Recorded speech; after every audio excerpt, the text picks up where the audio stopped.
ಓಂ ನಮಃ ಶಿವಾಯ. ಪುರುಷೋತ್ತಮ ಮಾಸ ಅಥವಾ ಅಧಿಕ ಮಾಸ ಅಥವಾ ಮಲಮಾಸ ಎಂಬುದು 3 ವರ್ಷಕ್ಕೊಂದ್ಸಲ ಬರುತ್ತೆ. ಈ ಅಧಿಕ ಮಾಸದ ಕೊನೆಯ ಸೋಮವಾರವಾದಂತಹ ಇಂದು ಪರಶಿವನ ಆರಾಧನೆಯನ್ನು ಮಾಡಬೇಕು. ಇದರಿಂದ ದಾಂಪತ್ಯದಲ್ಲಿ ಸೌಖ್ಯ, ಕುಟುಂಬದ ಶಾಂತಿ, ಆಧ್ಯಾತ್ಮಿಕ ಪ್ರಗತಿ, ಸುಖ, ಐಶ್ವರ್ಯ, ಆತ್ಮಜ್ಞಾನ ಎಲ್ಲವೂ ದೊರೆಯುತ್ತಂತೆ. ಶಿವ ಶಕ್ತಿಯ ಅನುಗ್ರಹ ನಮ್ಮ ಮೇಲೆ ಲಭ್ಯವಾಗುತ್ತೆ. ಶಿವ ಶಕ್ತಿಯರ ಸಂಪೂರ್ಣ ಅನುಗ್ರಹವನ್ನು ನಮ್ಮದಾಗಿಸಿಕೊಳ್ಳೋಕೆ ಶಿವನ ಅರ್ಧನಾರೀಶ್ವರ ಕಥೆಯನ್ನು ಕೇಳಬೇಕು. ಪ್ರಕೃತಿ, ಪುರುಷ, ಶಿವ ಶಕ್ತಿಯ ಸಮ್ಮಿಳಿತವನ್ನು ಈ ಅರ್ಧನಾರೀಶ್ವರ ರೂಪ ಅಂತ ಕರೀತಾರೆ. ಈ ಶಕ್ತಿಯ ಸಮ್ಮಿಳಿತವಾದಂತಹ ಕಥೆಯನ್ನು ಮತ್ತು ಅರ್ಧನಾರೀಶ್ವರ ರೂಪವಾದಂತಹ ಮಂತ್ರದ ಸ್ಮರಣೆಯನ್ನು ಈ ವಿಡಿಯೋದಲ್ಲಿ ಮಾಡೋಣ. ವಿಡಿಯೋನ ಸ್ಕಿಪ್ ಮಾಡದೆ ಕತೆ ಮತ್ತು ಮಂತ್ರವನ್ನು ಸಂಪೂರ್ಣವಾಗಿ ಆಲಿಸಿ ಪರಮೇಶ್ವರನ ಕೃಪೆಗೆ ನೀವು ಕೂಡ ಪಾತ್ರರಾಗಿ. ಪುರಾಣ ಕಾಲದಲ್ಲಿ ಸೃಷ್ಟಿಕರ್ತನಾದಂತಹ ಬ್ರಹ್ಮದೇವನು ಸೃಷ್ಟಿಯನ್ನು ವಿಸ್ತರಿಸೋಕೆ ಪ್ರಯತ್ನ ಪಡ್ತಾ ಇರ್ತಾನಂತೆ. ಆದರೆ ಅವನ ಸೃಷ್ಟಿ ಸರಿಯಾಗಿ ಬೆಳೀತಾ ಇರೋದಿಲ್ಲ. ಆಗ ಬ್ರಹ್ಮದೇವನು ಪರಮೇಶ್ವರನ ಧ್ಯಾನವನ್ನು ಮಾಡಿ ತನ್ನ ಸಹಾಯಕ್ಕಾಗಿ ಪ್ರಾರ್ಥಿಸ್ತಾನಂತೆ. ಬ್ರಹ್ಮದೇವನು ಶಿವನಲ್ಲಿ ಕೈ ಮುಗಿದು ಹೀಗೆ ಹೇಳ್ತಾನಂತೆ, ಓ ಮಹಾದೇವ, ನಾನು ಸೃಷ್ಟಿಯನ್ನು ವಿಸ್ತರಿಸಲಿದ್ದೇನೆ, ರಚಿಸ್ತಾ ಇದ್ದೇನೆ. ಆದರೆ ಅದು ಸರಿಯಾಗಿ ವೃದ್ಧಿ ಆಗ್ತಾ ಇಲ್ಲ. ನಿಮ್ಮ ಕೃಪೆಯಿಂದ ಏನಾದರೂ ಒಂದು ಇದಕ್ಕೆ ಪರಿಹಾರವನ್ನು ಸೂಚಿಸ್ತೀರಾ ಅಂತ ಕೇಳ್ತಾರಂತೆ. ಬ್ರಹ್ಮದೇವನ ಭಕ್ತಿಯಿಂದ ಸಂತುಷ್ಟನಾದಂತಹ ಶಿವನು ಪ್ರತ್ಯಕ್ಷನಾಗ್ತಾನಂತೆ. ಬ್ರಹ್ಮದೇವ, ಸೃಷ್ಟಿಯ ಪೂರ್ಣತೆಗೆ ಪುರುಷ ಮತ್ತು ಶಕ್ತಿ ಎರಡೂ ಅಗತ್ಯವಿರುತ್ತೆ. ಶಕ್ತಿ ಇಲ್ಲದೆ ಸೃಷ್ಟಿ ಯಾವುದೇ ಕಾರಣಕ್ಕೂ ಮುಂದುವರಿಯೋದಿಲ್ಲ, ವೃದ್ಧಿ ಆಗೋದಿಲ್ಲ ಅಂತ ಶಿವನು ಹೇಳ್ತಾನಂತೆ. ಹಾಗೆಂದ ತಕ್ಷಣ ಶಿವನು ತನ್ನ ಅರ್ಧ ಭಾಗದಲ್ಲಿ ಪಾರ್ವತಿ ದೇವಿಯನ್ನು ಹೊಂದಿದಂತಹ ಅದ್ಭುತ ರೂಪವನ್ನು ಬ್ರಹ್ಮದೇವನಿಗೆ ತೋರಿಸ್ತಾನಂತೆ. ಆ ರೂಪವೇ ಅರ್ಧನಾರೀಶ್ವರ ರೂಪ. ಅರ್ಧನಾರೀಶ್ವರರಲ್ಲಿ ಬಲಭಾಗ ಶಿವನಾಗಿದ್ದರೆ ಎಡಭಾಗ ಪಾರ್ವತಿ ದೇವಿಯಾಗಿರ್ತಾಳೆ. ಆ ಅದ್ಭುತ ರೂಪವನ್ನು ಕಂಡಂತಹ ಬ್ರಹ್ಮದೇವನಿಗೆ ಆಶ್ಚರ್ಯವಾಗುತ್ತೆ. ಓ ದೇವಾದಿದೇವ ಮಹಾದೇವನೇ, ಈ ಅತ್ಯದ್ಭುತ ರೂಪದ ಅರ್ಥವೇನು ಅಂತ ಬ್ರಹ್ಮದೇವನು ಕೇಳ್ತಾನಂತೆ. ಆಗ ಅರ್ಧನಾರೀಶ್ವರನಾದಂತಹ ಪರಶಿವನು ಹೇಳ್ತಾನಂತೆ, ಪುರುಷ ಮತ್ತು ಪ್ರಕೃತಿ, ಶಿವ ಮತ್ತು ಶಕ್ತಿ ಇವೆರಡು ಒಂದೇ ತತ್ವದ ಎರಡು ಮುಖಗಳು. ಒಂದಿಲ್ಲದೆ ಮತ್ತೊಂದು ಅಪೂರ್ಣ. ಈ ಸತ್ಯವನ್ನು ಲೋಕಕ್ಕೆ ತಿಳಿಸೋದಕ್ಕೆ ನಾನು ಈ ರೂಪವನ್ನು ಧರಿಸಿದ್ದೇನೆ ಅಂತ ಮಹಾದೇವನು ಹೇಳ್ತಾನಂತೆ. ಅಷ್ಟರಲ್ಲಿ ಪಾರ್ವತಿ ದೇವಿಯು ಕೂಡ ಹೇಳ್ತಾಳಂತೆ, ಓ ಬ್ರಹ್ಮದೇವ, ಶಕ್ತಿಯೇ ಸೃಷ್ಟಿಯ ಚಲನೆಯಾಗಿರುತ್ತೆ. ಶಿವನು ಚೈತನ್ಯವಾದರೆ ನಾನು ಆ ಚೈತನ್ಯದ ಕ್ರಿಯಾಶಕ್ತಿ ಆಗಿರ್ತೇನೆ ಅಂತ ಹೇಳ್ತಾಳಂತೆ. ಇದನ್ನು ಕೇಳಿದಂತಹ ಬ್ರಹ್ಮದೇವನಿಗೆ ಅತೀವ ಸಂತುಷ್ಟನಾಗ್ತಾನಂತೆ. ಓ ಅರ್ಧನಾರೀಶ್ವರ, ನಿಮ್ಮ ಕೃಪೆಯಿಂದ ನನಗೆ ಸೃಷ್ಟಿಯ ರಹಸ್ಯ ಅರ್ಥವಾಯಿತು ಅಂತ ಹೇಳ್ತಾನಂತೆ. ನಂತರ ಪಾರ್ವತಿ ದೇವಿಯ ಅಂಶದಿಂದ ಸ್ತ್ರೀ ಶಕ್ತಿ ಪ್ರಕಟವಾಗುತ್ತೆ. ಆ ಶಕ್ತಿಯಿಂದ ಸ್ತ್ರೀ ಪುರುಷರ ಸೃಷ್ಟಿ ಆರಂಭವಾಗಿ ಜಗತ್ತು ವಿಸ್ತರಿಸತೊಡಗುತ್ತೆ. ಬ್ರಹ್ಮದೇವನು ಭಕ್ತಿಯಿಂದ ಅರ್ಧನಾರೀಶ್ವರನನ್ನು ಸ್ತುತಿಸ್ತಾನೆ. ಶಿವಶಕ್ತಿ ಸ್ವರೂಪನೇ, ನಿನಗೆ ನಮಸ್ಕಾರ. ನಿಮ್ಮ ಅನುಗ್ರಹದಿಂದಲೇ ನಾನು ಸೃಷ್ಟಿ, ಸ್ಥಿತಿ ಮತ್ತು ಲಯವನ್ನು ನಡೆಸ್ತೇನೆ.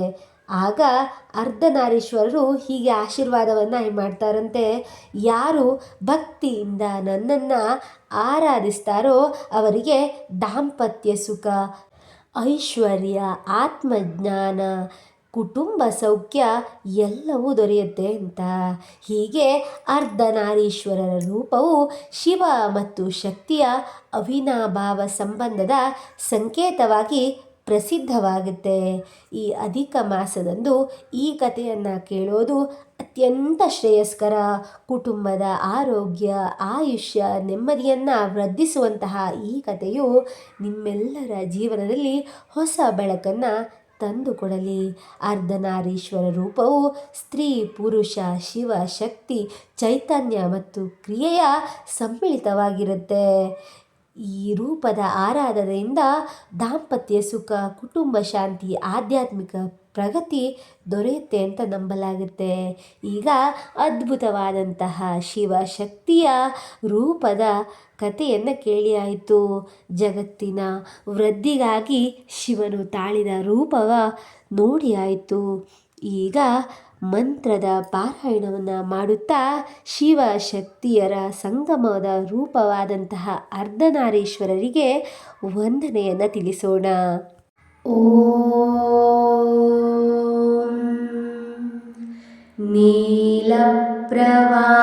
ನೀಲಪ್ರವಾಳರುಚಿರಂ ವಿಲಸತ್ರಿನೇತ್ರಂ ಪಾಶಾಂಕುಶೋತ್ಪಲಕಪಾಲತ್ರಿಶೂಲಹಸ್ತಂ ಅರ್ಧಾಂಬಿಕೇಶಮನೀಶಂ ಪ್ರವಿಭಕ್ತಭೂಷಂ ಬಾಲೇಂದುಬದ್ಧಮುಕುಟಂ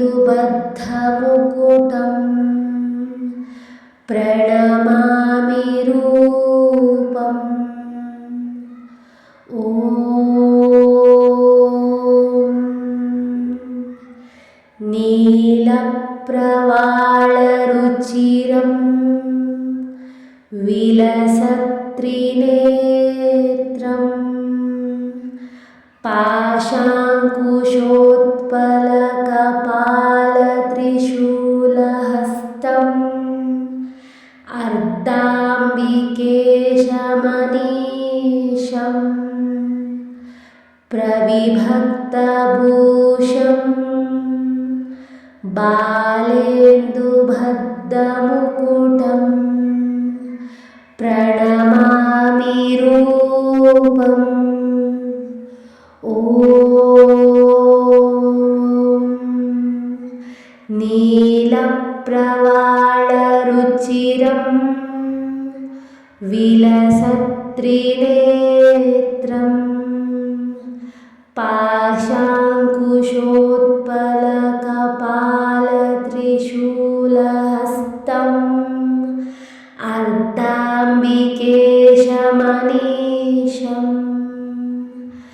ಪ್ರವಿಭಕ್ತಭೂಷಂ ಬಾಲೇಂದುಬದ್ಧಮುಕುಟಂ ಪ್ರಣಮಾಮಿ ರೂಪಂ. ಓಂ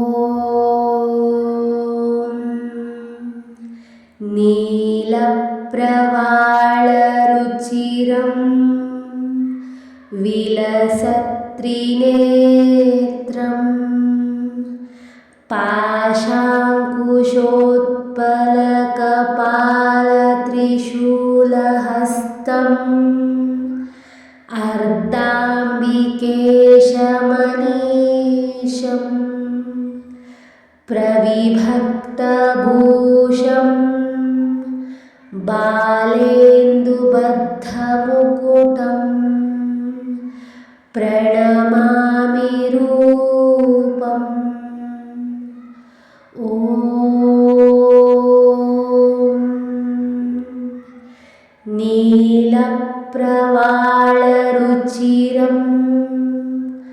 ವಿಲಸತ್ರಿನೇತ್ರಂ ಪಾಶಾಂಕುಶೋತ್ಪಲಕಪಾಲತ್ರಿಶೂಲಹಸ್ತಂ ಅರ್ಧಾಂಬಿಕೇಶಮನೀಶಂ ಪ್ರವಿಭಕ್ತಭೂಷಂ ಬಾಲೇಂದುಬದ್ಧಮುಕುಟಂ ಪ್ರಣಮಾಮಿ ರೂಪಂ. ಓಂ ನೀಲಪ್ರವಾಳರುಚಿರಂ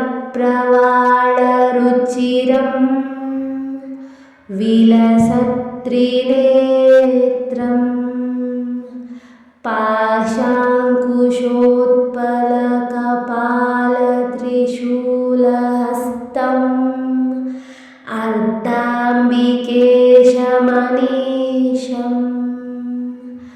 प्रविभक्तभूषं बालेन्दुभद्रमुकुटं प्रणमामि रूपम्। ॐ नीलप्रवाळरुचिरं विलसत्त्रिनेत्रं पाशाङ्कुशोत्पलकपालत्रिशूलहस्तम् अर्धाम्बिकेशमनीशम् प्रविभक्तभूषं बालेन्दुबद्धमुकुटं प्रणमामि रूपम्। ॐ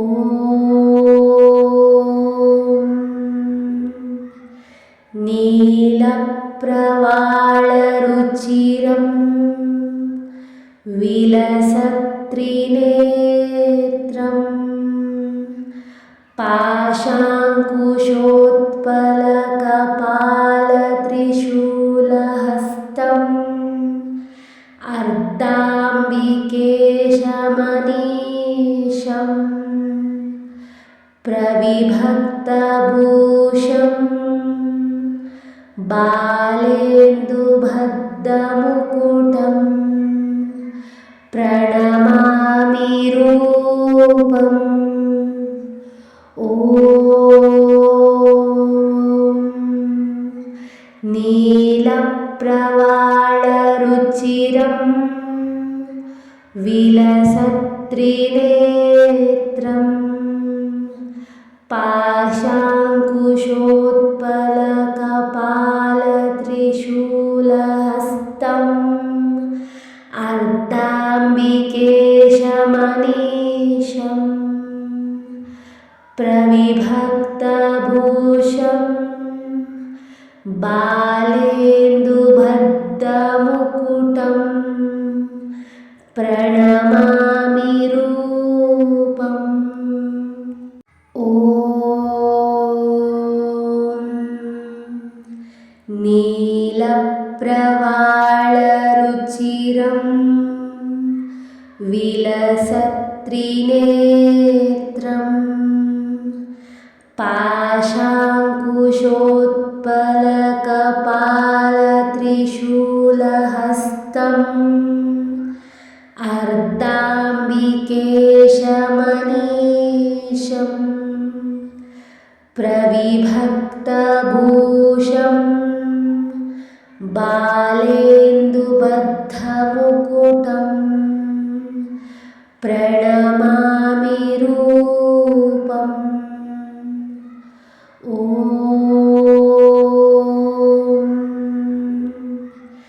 नीलप्रवाळरुचिरं विलसत्त्रिनेत्रं पाशाङ्कुशोत्पलकपालत्रिशूलहस्तम् अर्धाम्बिकेशमनीशम् प्रविभक्तभूषं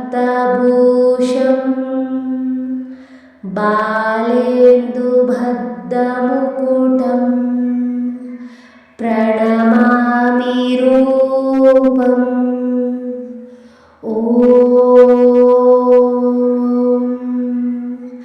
नीलप्रवाळरुचिरं विलसत्त्रिनेत्रं पाशाङ्कुशोत्पलकपालत्रिशूलहस्तम् अर्धाम्बिकेशमनीशम् प्रविभक्तभूषं बालेन्दुभद्रमुकुटं प्रणमामि रूपम् ॐ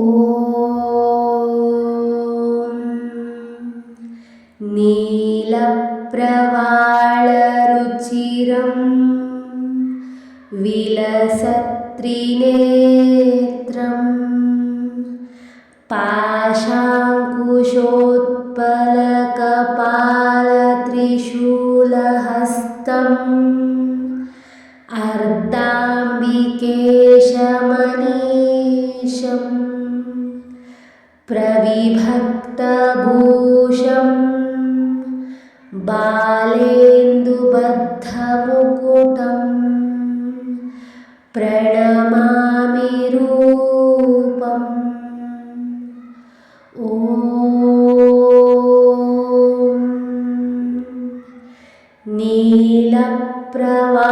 नीलप्रवालरुचिरं विलसत्त्रिनेत्रं